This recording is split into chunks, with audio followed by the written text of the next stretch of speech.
La semana pasada, el Instituto Nacional de Estadística y Geografía, el INEGI, publicó el estudio sobre la demografía de los negocios 2020, en el que dio a conocer los resultados sobre los establecimientos, es decir, las empresas, que sobrevivieron, nacieron y murieron, particularmente a raíz del cierre parcial y total debido a la pandemia de COVID-19. Este estudio señala que de los 4.9 millones de establecimientos micro, pequeños y medianos, sobrevivieron 3.9 millones, que representan el 79.19%, es decir, 1.010.857 establecimientos, que representan el 20.81%, cerraron sus puertas definitivamente y las cuales daban empleo a casi 3 millones de personas. Y ante la previsible quiebra de empresas por el cierre de la economía, todas las representaciones empresariales del país solicitaron en el mes de abril que el gobierno implantara un programa de acciones de apoyo temporal para evitar lo que hoy ya es evidente. Y la respuesta que recibieron el 7 de mayo de parte de Andrés Manuel López Obrador fue la siguiente.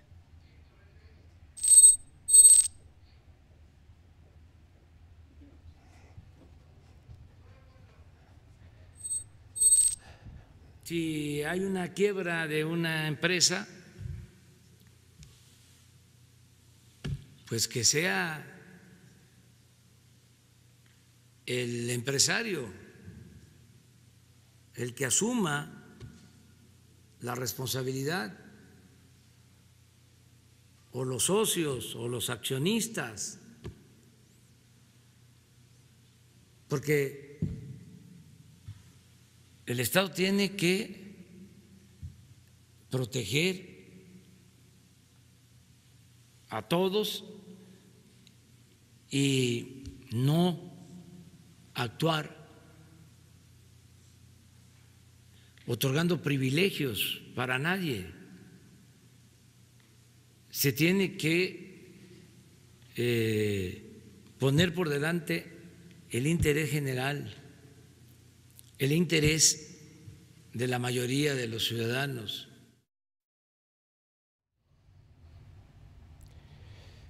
Caray, y mire, para ilustrar la dimensión del daño económico que, al decir de Andrés Manuel López Obrador, le vino como anillo al dedo a su proyecto de transformación, déjeme compartirle algunos datos adicionales. Bien, mire, en este estudio que publicó el Instituto Nacional de Estadística y Geografía, y que justamente nuestra invitada, la maestra Laura González, y también don Carlos Ramírez, ha generado tema toda esta semana. ¿Por qué razón? Porque en el país teníamos hasta el año 2019 en los censos económicos 4.857.007 empresas de todo tamaño, micro, pequeñas, medianas y grandototas. El 98% son las llamadas MIPYMES. Bueno, pues de esas MIPYMES, en los 6 meses de la pandemia desaparecieron 1.010.857 empresas de todo tamaño y se crearon 619.443.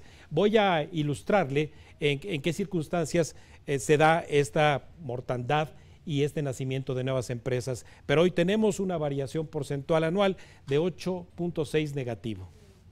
De esta forma, entre los establecimientos que clasificamos nosotros como micro y pymes, las micros son aquellas que tienen de hasta 10 personas ocupadas, bien sea en la economía formal o en la economía formal.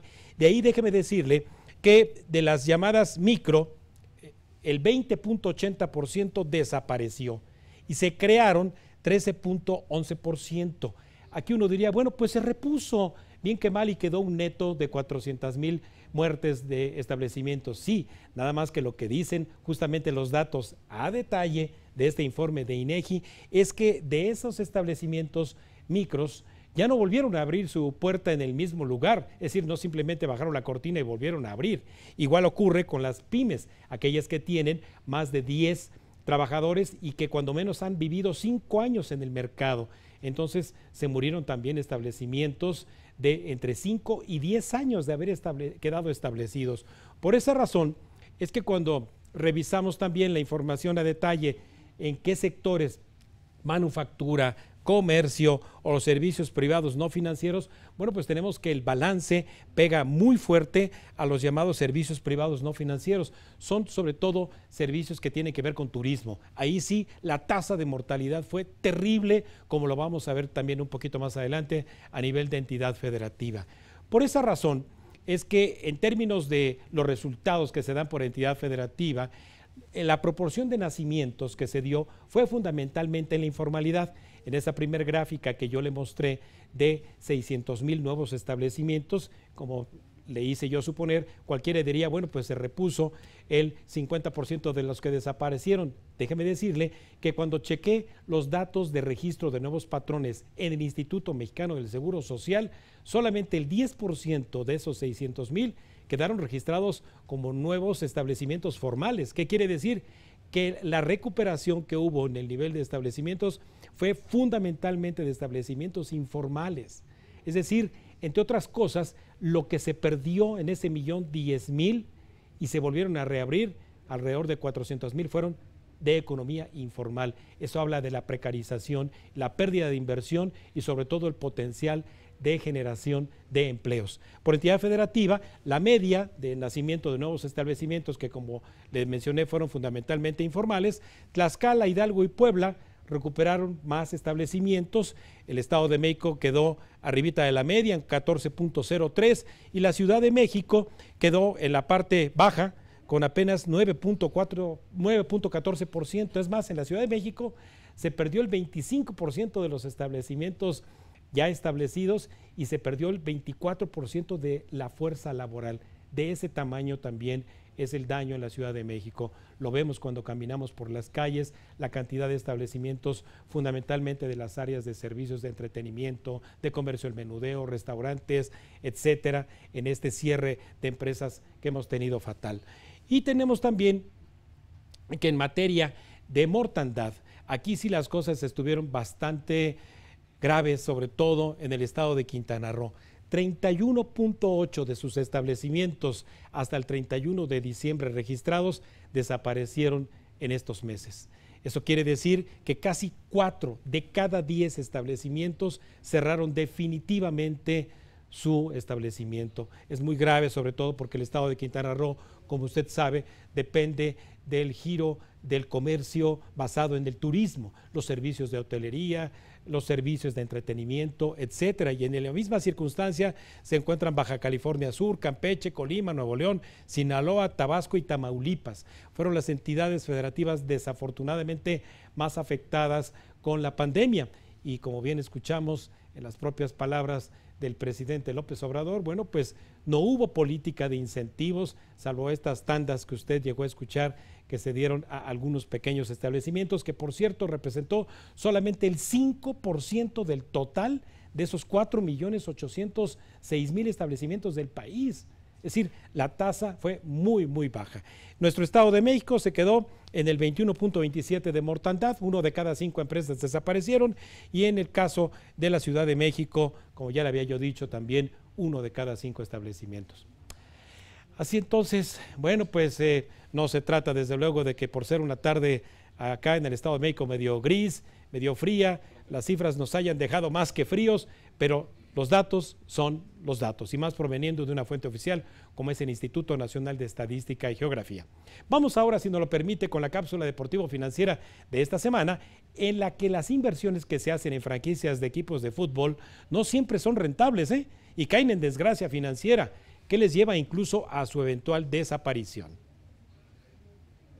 A través de los años, el fútbol soccer ha evolucionado en su esquema de negocios por la gran popularidad que tiene en el mundo.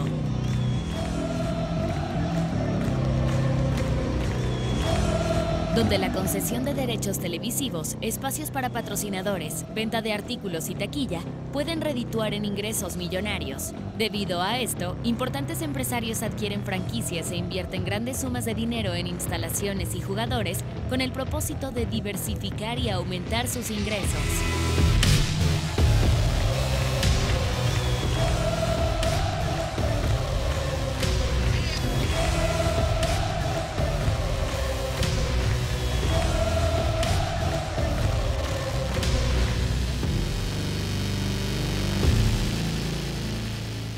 Ejemplo de ello fue la compra del Chelsea Football Club en $233 millones por el multimillonario ruso Roman Abramovich en el año 2003, y que como presidente del club hiciera cuantiosos fichajes que redituaron en múltiples títulos, dándole así para el año 2019 un valor de mercado al club que superaría los $2 billones, casi 9 veces más que el monto invertido inicialmente.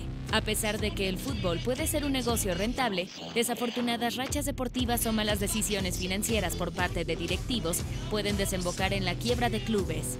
Un caso célebre fue el del Leeds United Football Club, dado que al tratar de desempeñarse de la mejor manera en la Champions League y obtener premios monetarios, en el año 2000 el club fichó jugadores por grandes sumas de dinero que no poseía. Aún con tal plantilla, el club no tuvo grandes resultados y teniendo una deuda cercana a los $200 millones, los directivos decidieron vender a sus jugadores más valiosos para equilibrar sus hojas de balance, convirtiéndose así en un mediocre plantel a punto de desaparecer, que incluso cayó hasta la tercera división del fútbol inglés.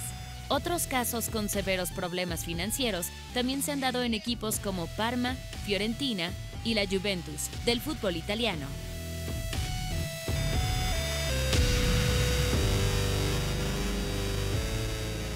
En México, varios equipos han sido desafiliados de la Liga MX por insolvencia financiera, como los Jaguares de Chiapas y los Indios de Ciudad Juárez. Pero el caso más reciente es del Club Deportivo Veracruz, que por un monto de 109 millones de pesos en deuda con distintas federaciones, falta de pagos a sus jugadores y varias irregularidades más, fue desafiliado en el año 2019.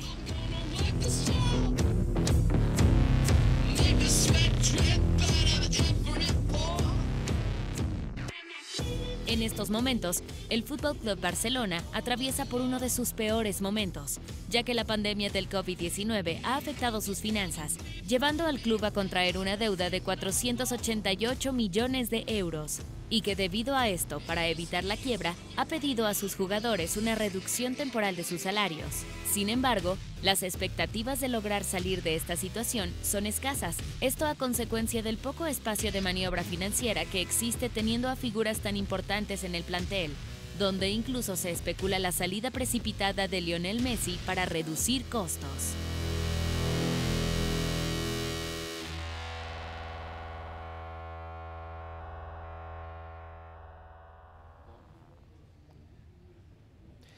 Como lo ve, el fútbol, aparte de ser un deporte profesional, es un negocio. Y si este genera pérdidas, la única vía es la liquidación o la venta de activos, que son los jugadores. Y por esa razón, bueno, pues incluso ya el Barcelona, que hoy perdió, por cierto, 3-0, pues ya tiene problemas acumulados. Llegamos así al final de este programa de Economía y Finanzas con cuentas claras para ustedes, agradeciendo como siempre la gentileza de su atención e invitándole a que nos vea y escuche la semana próxima con más cuentas claras, el martes en vivo y el sábado próximo en repetición a la misma hora y mismo canal, Agencia Mexiquense de Noticias 34.2.